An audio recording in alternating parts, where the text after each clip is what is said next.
So I did what all of us would do. I dried the underwear off as best as I could. Shut up! Shut up! Shut up! This is not easy for me.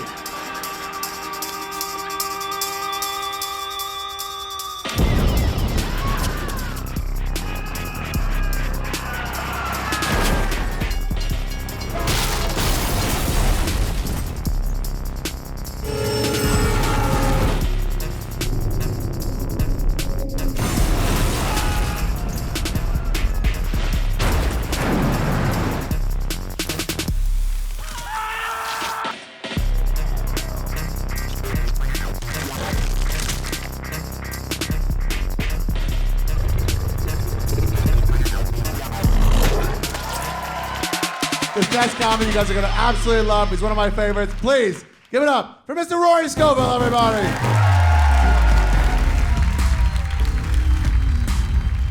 There's no reason why any kid should ever assume, ever in their life, that if they were to fart hard enough, they could shit themselves. Think about that. Like, as a kid, why would you ever assume that's an outcome? Why would you ever assume that's even a possibility?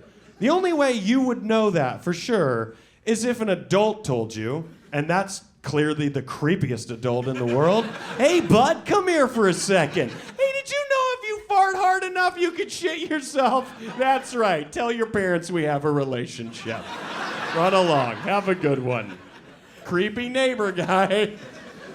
Another kid isn't going to tell you that. If another kid told you, then you know what happened to them. They don't want to out themselves. The only way to find out that that's a real scenario is the hard way.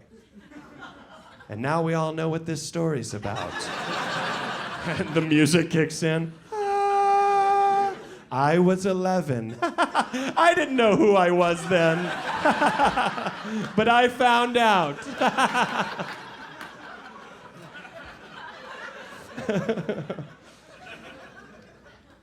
I was 11 years old. I was, if I can open up to you guys, I was headed to a back-to-school, end of the summer pool party at a friend's house. And this is going into 7th grade. This is when it starts to fucking matter. You know what I mean? Before 7th grade, you didn't give a shit. You just did whatever you did. But as soon as like you were going, when you were 11, 12, you start caring what people think. It's really the moment in time where everything becomes horrific for the rest of your life. Because you start to care so much about what people think. I'm on my way to this pool party. My stepmother's driving. We got to stop at gymnastics to pick up my sister. She gets out of the car, runs inside to grab her. I'm just sitting in the car. I have to fart. You know what I mean? Little did I know I had to shit. Little did I know I had to shit. I thought I only had to fart. I thought, you know what, I gotta fart, move some stuff around in here. We all think that. Like when you have to shit and you go, if I fart a little bit, make a little room. You know what I mean? Move the furniture around. Little feng shui of the gut. Do a little feng shui of the gut if we can. I farted and my world changed. I was no longer just an innocent child. The world became a real place. 1 second ago, I was just a normal kid. Now I'm someone who understands that people die every day. Every day, people die. That's the world we truly live in. And I now know that. When you're 11 and you fucking fart in your car and shit yourself, you're like, ah! What? You have to just grasp the concept that that's a thing. You didn't know that. Okay, noted. Never do this again. Never. Never have this kind of confidence.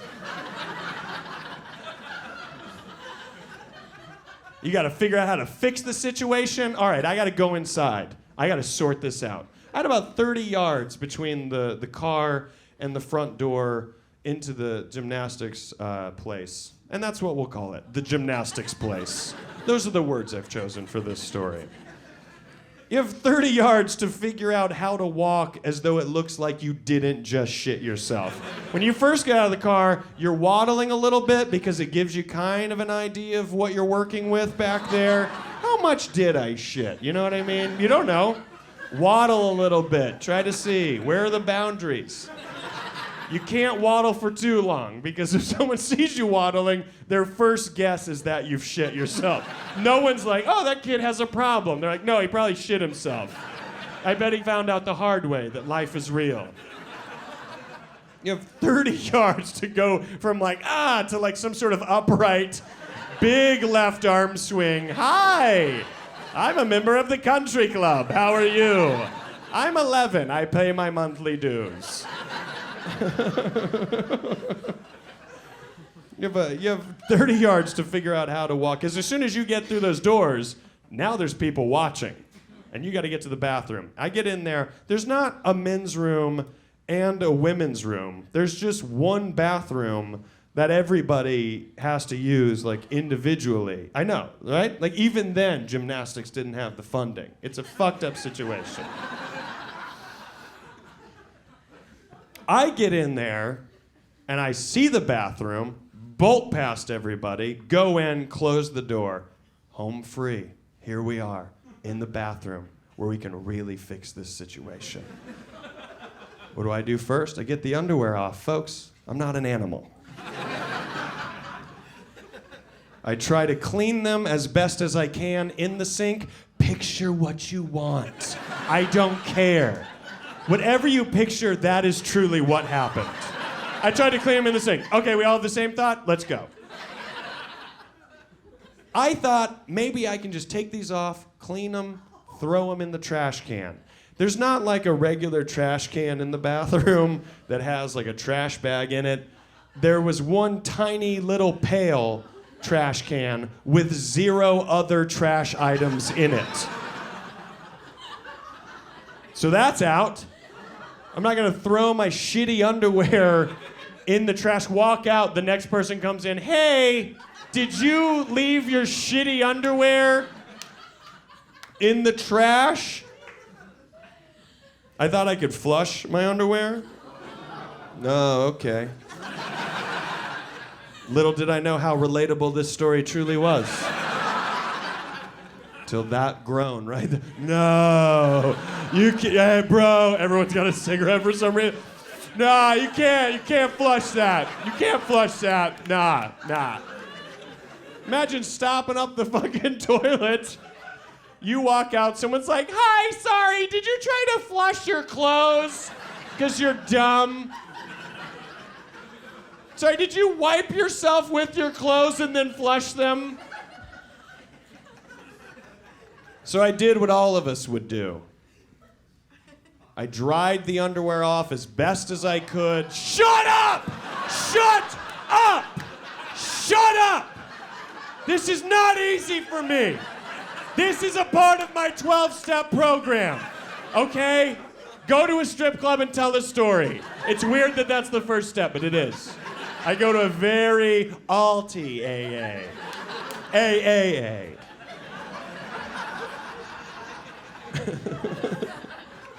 I dry them off as best as I can. I grab a bunch of paper towels, I'm wringing them out. God, come on. And then I shove them into my pocket. Yeah, I shove them in my pocket. What am I gonna fucking do? I'm trying to figure it out. I'm 11. Honestly, for 11, I'm like, pretty smart kid. Hello, Harvard, Yale, others. Others I don't know of. I shove them into my pocket. I get back in the car. We're on our way to the pool party. No one in the car knows. My stepmom doesn't know. My sister doesn't know. I'm sitting there just... It felt like I was going through, customs with a suitcase of blow. Oh, God, I'm redneck Johnny Depp. I get to the party. My stepmother's just dropping me off, so she's just pulling up. I'm jumping out. I get out of the car. I can hear everybody in the backyard at the pool. I go up to the front door, I knock, no one answers. It's unlocked. I go in, thinking, now I'm gonna have to interact with people. Be ready. Go inside, there's no one in the house. There's a stairwell right in front of me. I go right up it. In my head, I'm like, there's a bathroom at the top of the stairs. I'll go in that bathroom. People will be like, oh, Rory got here and he had to go to the bathroom. Little do they know, I already had. Still, what is the solution? That's what I'm going through. I can't leave the underwear in the trash can here. This is even worse than the gymnastics place. I'm definitely not flushing them here. I know that outside of this bathroom, to my right, is my friend Michael's bedroom. To my left is his younger brother's bedroom. I take the underwear out of my pocket, I open the door, and I just fucking launch them into the corner of his younger brother's room. I see them. I see it hit the corner and fall behind the bed. I walk away. It's not me anymore. That's no longer a part of me. That's not my issue. I don't know what you're talking about, officer. Why are you at this party? Why did they hire the police? That's a better question. I walk away. What's funny about this story in my mind is that I was on a friend's podcast and they were telling stories about shitting themselves. And it was only then that it occurred to me that I even had this story. That's how powerful the human mind is. I erased everything I just told you happened exactly the way I just told you, and I erased that from my memory so that I could continue as a person. Because if I would have gotten hung up on that, there's no way I would be public speaking at a strip club.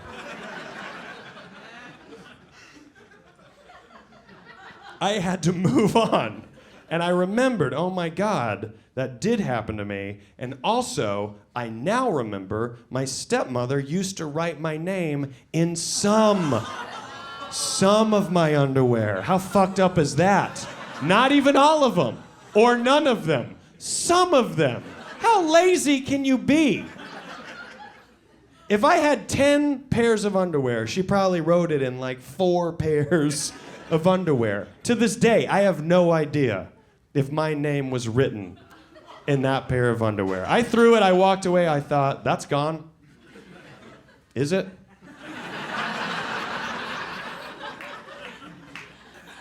As a stand-up comedian, I've been fortunate enough to get to do some things on television. Not a lot. I think a good amount of things. If you're trying to do things on television, I've been fortunate enough to get to do some. And I'm happy about it. And I've always been grateful for that, but now knowing about this past that I deleted from my memory, I wonder, is there any chance my name was in that underwear and anyone in that family has ever seen me do anything? The current thing I'm doing right now is going to be on television. Is there a part of them that has ever seen something and been like, whoa, go back, no, go down one channel. Well, then go up 2 channels. Go up 2 channels. It's not even that hard. Thank you. There. No, stop. Go back. There. Him. That guy. That motherfucker right there. That's the guy who ruined our family. You see that, Michael? You see him? You remember him? Look at him. That guy right there. That guy's the reason your brother killed himself.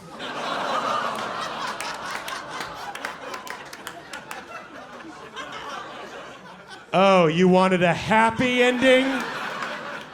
I'm on television telling the story. Thank you guys very much. I appreciate it.